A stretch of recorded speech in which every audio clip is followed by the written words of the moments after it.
Assalamualaikum warahmatullahi wabarakatuh.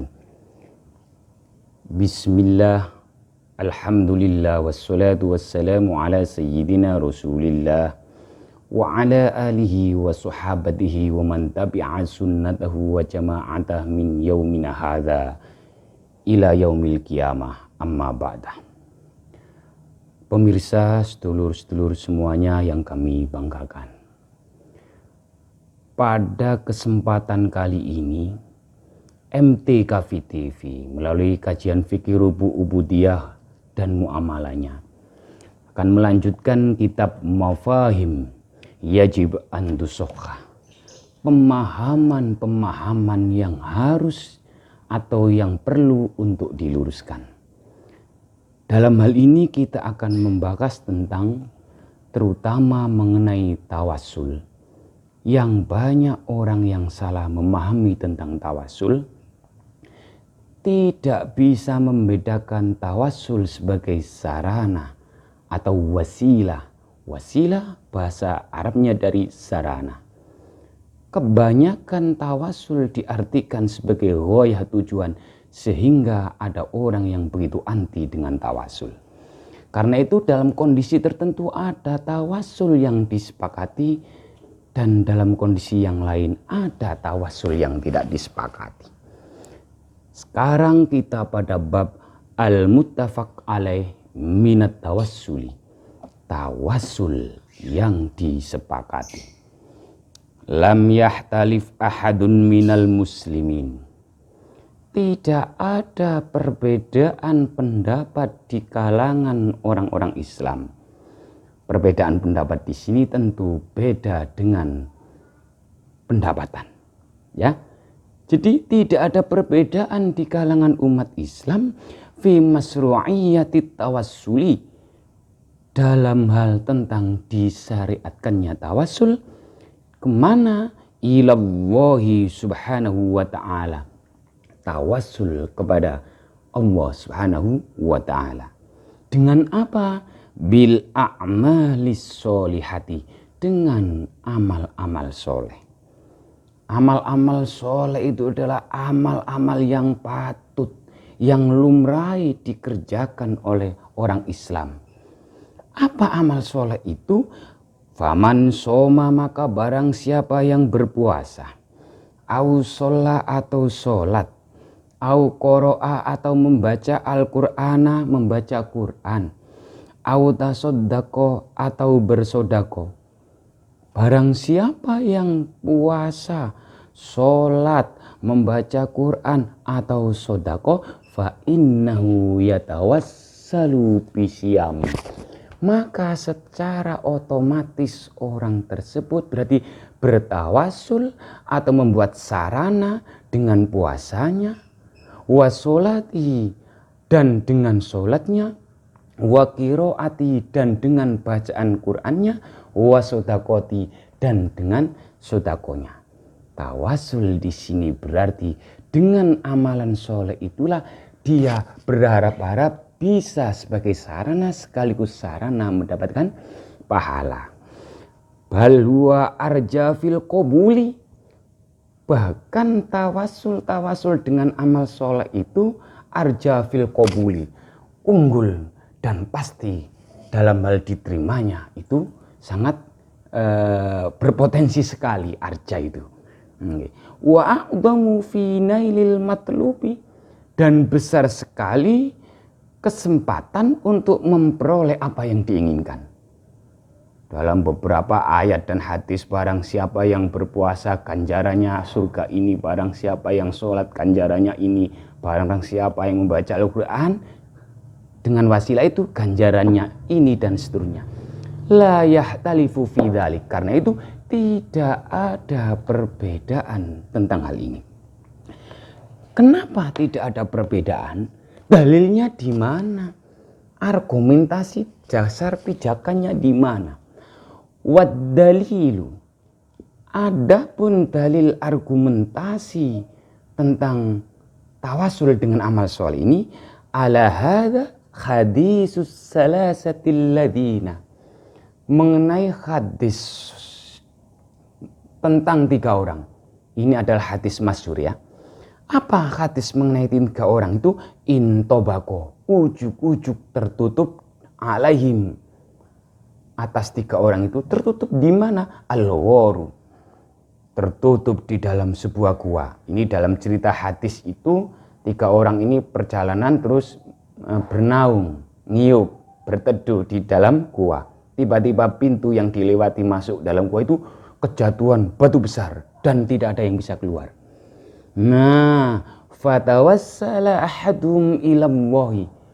Maka dari 3 orang ini saling bertawasul. Ya minimal mengingat-ingat perbuatan amal soleh apa ya dari 3 orang ini. So pengerti dengan amal perbuatan solehnya itu bisa membukakan batu yang menutupi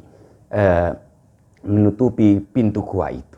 Fatawassala ahaduhum ilallahi, maka salah satu di antara 3 orang itu bertawasul kepada Allah bibirri, dengan amal perbuatannya, liwalidahi, amal perbuatannya mengabdi atau ya berbuat baik kepada kedua orang tuanya. Malam-malam membuatkan minum untuk orang tuanya. Orang tuanya sudah tua renta masih menyuapi nasi. Ingat perbuatannya itu.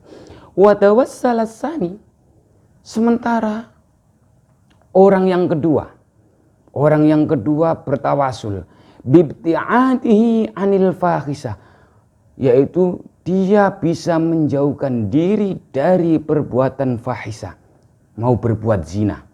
Ba'da tamakkunihi min asbabiyah, setelah kemungkinan untuk berbuat zina itu ada, peluang dan waktu ada, tapi dia tidak jadi berbuat zina. Kesempatan ada, niat ada, tapi dia tidak jadi berbuat zina. Akhirnya pintu semakin terbuka. Tadi setelah dia menyebutkan yang pertama berbuat baik kepada amal soleh, berbuat baik kepada kedua orang tuanya, sudah membuka. Akhirnya yang kedua bertawasul dengan perbuatannya yang baik, tidak jadi berbuat fahisah, berbuat zina, akhirnya pintunya membuka lagi. Yang ketiga, watawassalas salis bi amanati wa khiddi, orang yang ketiga bertawasul dengan suatu amanat. Jadi wa hifdhihi lima li ghairihi, yaitu ada seorang yang mempunyai pekerja ini nggak digaji, lupa nggak diberi gaji, dan wa'adai, bahkan nggak cepet-cepet dikasihkan yang namanya upah dari si pekerja ini kamilan, secara sempurna. Akhirnya dalam cerita hadis itu, sehingga hadis yang masyhur ya, akhirnya orang yang mempunyai pekerja tapi upahnya tidak dikasihkan, upahnya disimpan, dibelikan sapi, sapi punya anak, anaknya punya anak. Suatu saat yang punya pekerjaan tadi didatangi, yang punya si juragan tadi didatangi pekerjanya, mana upah saya dulu? Yaitu bawa semua aja sapi itu. Loh, kok menghina saya? Saya kan cuma minta upah. Upahmu dulu itu ya sapi, tak beliin sapi, sekarang sudah beranak pinak, bawa semua sapi dan anak pinaknya. Setelah menyebutkan amal solehnya itu, wa farrajallahu anhum, akhirnya Gusti Allah membukakan pintu, membukakan batu yang menutupi pintu gua itu, fihi, atas sesuatu, yaitu dalam arti yang menutupi, batu yang menutupi pintu tadi. Nah, artinya apa? Dengan amal solehnya masing-masing 3 orang itu sesuatu yang secara akal tidak bisa terlaksana, gara-gara dia bertawasul dengan amal perbuatannya yang pernah dikerjakan, batu bisa menyingkir dan ada jalan. Wahada, dan ini an-nau'u minat tawassuli, salah satu macam dari jenis tawasul, qad fassalahu wa bayyana adillatahu wa haqqaqa masailahu, yang sudah dijelaskan dalil-dalilnya, wa haqqaqa masailahu, dan masalah-masalahnya sudah jelas. Dijelaskan, masalah ini sudah dijelaskan. Tentang tawasul ini sudah dijelaskan, diperinci secara lengkap dalil-dalilnya oleh Syekh Ibnu Taimiyah. Tentang tawasul 3 orang ini sudah sering dijelaskan oleh Syekh Ibnu Taimiyah. Syekh Ibnu Taimiyah rahimahullah ta'ala fi kutubi, dalam kitab-kitabnya. Wa khususon, dan khususnya terutama fi risalatihi, dalam risalahnya qaidatun jalilah. Kaidah-kaidah yang jalilah itu unggul ya, mulia atau bagus. Fit tawassuli wal wasilah, mengenai tawasul dan wasilah, sarana yang dipakai untuk tawasul, termasuk amal ibadah, puasa, sholat, maca Quran, dan sodako. Jadi seseorang dengan amal perbuatannya, amal solehnya bisa dipakai untuk tawasul secara tidak langsung. Tawasul di sini adalah sarana. Sarana untuk mendekatkan diri kepada Allah. Bukan hanya ghoya, tapi sarana.